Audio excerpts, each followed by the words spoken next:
Okay, hi everyone. So welcome to my channel again. So today I'm gonna do a quick position review of it's the first position review, so of my old positions. And it's just the beginning of hopefully much better management of my Roth IRA account. So this is the review is as of yesterday. Sorry, today's already Tuesday, 31st of January. Uh, but it's hard to review positions while they are moving quickly. So I'll keep the slides from yesterday, and let's get started.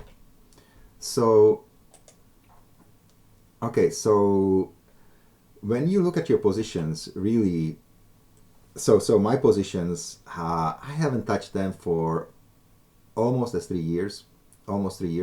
So I have Globant, I have Google, I have XBI, which is a biotech ETF. So I work at IT in the software industry. So I feel like I understand Globant, I feel like I understand Google, but Globant has been actually a disappointment. I should have sold it a long time ago. But anyway, it still sits in my account, so better late than never. Okay, so when you look at your account, I mean, the positions obviously are each stock or each position is important, but really the most important thing that you want is that your account goes up, right? It doesn't matter what each individual stock does. I mean, you can have 100 different stocks and one of them can shoot up to 100% or something, but it's not going to affect your account much. So I actually prefer to keep less stocks in my account. I don't diversify each account that I have, but rather I diversify my entire portfolio. So I have some my 401k, I have some mutual funds, and also some individual stocks. And this is actually first time that I'm trying options in my IRA account. Normally I trade options in my regular account, and differently from this. So this is a first for me, but I tried a few of similar strategies in my non-IRA account, and I think it should work well for IRA as well. Okay, so what I wanted to say for your account, what you really want, if this is your account over time, you want the price to go up, maybe it'll go down, then up again, down, up again, down, up again. So you want to see movement from bottom left corner to the top right corner, right in your chart. You want to have more and more money over time. There will be dips on the way, but hopefully the dips will not be too deep. And it doesn't matter what each individual position does. You have to look at aggregate of your positions. I think that's the most important thing. Worry about the performance of your account, not individual stock. But that's your ultimate goal, right? And then within the account, of course, you have to rebalance if the stock is not going well, or if you think it's there are better choices. By all means, switch to better choices. But anyway, so these are my current positions, but that's not what I want for my strategy. I was actually thinking about selling covered calls for individual stocks, but I decided against it because it would be just too busy. Uh, you know, Too many different stocks. I would have to worry about dividends. I would have to worry about earnings and corporate announcements and all that stuff. And with SPY, it's a little less noisy, or much less noisy. And all I really have to worry about are big events. And there's a big event coming Wednesday, which is the FOMC interest rate announcement. So that will definitely move markets. Hopefully not too much, right?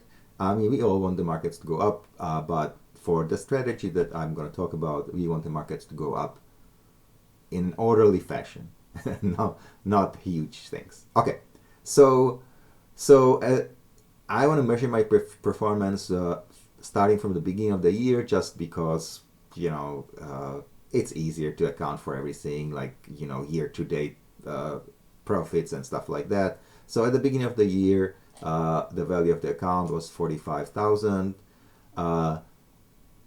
This past Friday it was 48,000, which was awesome, but yesterday was a tough day for the markets, and my account dipped quite a bit. You can see over 2%. So because the stocks that I have in my account, especially Globant, on Google as well, they move a lot, right? And it can be good, but it can also be bad. So yesterday was bad. Anyway, so for IRA, I think it's better to have a safer strategy. So having a SPY or something tracking S&P 500 is better. The overall, the chance for making a lot of money is really, I mean, you're not gonna get rich overnight, but I think you get steady growth, and that's what you want for your IRA. Okay, so just in comparison, so my account, on Friday was 5.8% up for the year, but the market overall, which I track using either IVV or SPY, exchange traded funds, the market was up 5.58. So just a little bit lower, right? But notice what happened on Monday. IVV, SPY both up about 4.75% for the year, and I am down. So I'm up only 3.23. So this is what I mean. Like, if you have volatile stocks, there's a potential, to make it big, but there's also a potential to lose a lot. So, really, for this account, I want to make the money safely, and hopefully I can do better than the market. That's the goal. Right? How much better? We'll see at the end of the year. So what's the call for action for today, really? So I need to call Fidelity about option trading permissions. There was something not right about my account. By the way, in order to trade options in your account, in your IRA account, you have to get approved by the brokerage. And if you have 40,000 in your account and you say you have option experience, there is no problem.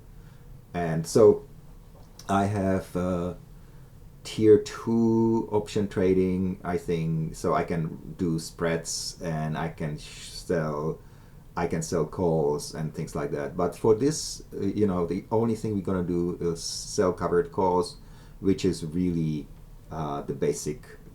That's the first level that the brokerage will give you. So that's all we need. So we need covered call selling. Okay. So today I want to sell all my positions. Just get rid of everything. Buy 100 shares of SPY. So all my position, it was about 45K as of yesterday. SPY trades around 40. So if we buy, SPY trades around 400 rather. So if we buy 100 shares, it's going to be about 40,000, and then we'll have about 7,000 left for buying something else, right? I am one of those people who don't want to have cash sitting in their account. So instead of being uncomfortable and have cash in my account, I instead park it in relatively safe investments and income producing investments, right? So I have the fear of missing out.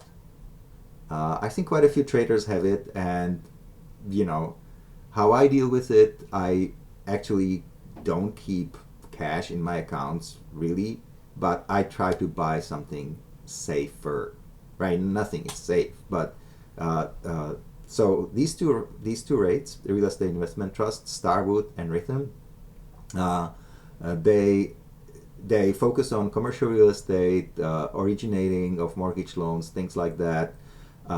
Starwood has been paying the same dividend for the last 5 years, probably even longer than that. Rhythm dividend has moved quite a bit, but right now it's over 10%. And as far as I understand, the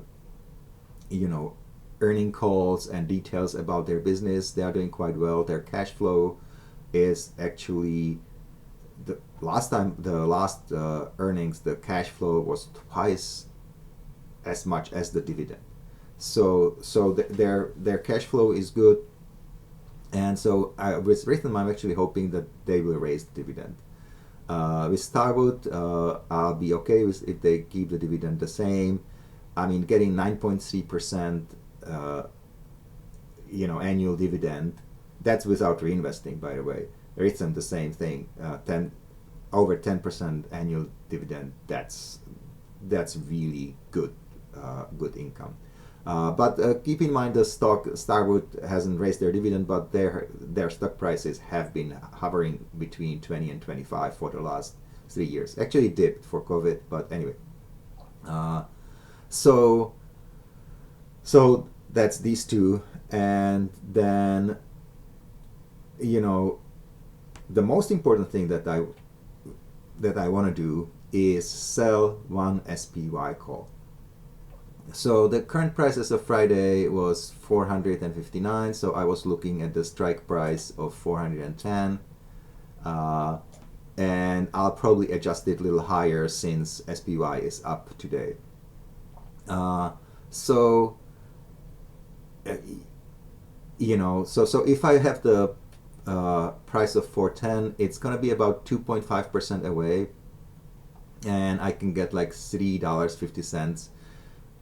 Ideally, I would try to get I would try to get like, so if the stock price is 400, I would like to sell the options for $4. But right now, so I'm looking at the monthly expiration, and we are already, typically the one cycle is 4 weeks, but we only have two and a half weeks left, really. So selling for around $3.50, or somewhere between $3 and $4, that would be awesome. So next month, hopefully, if everything goes well, we'll do it again, and hopefully we can get a higher price for the monthly expiration. Okay, so and again, after we sell the call, I am planning to buy more of Starwood and Rhythm for any cash left, and put the money at work, right? So that's it for today. Thanks for watching. Wish me luck with everything. Hopefully I get good executions, good good fills on all my orders, and everything will go according to the plan. I'll talk to you next time.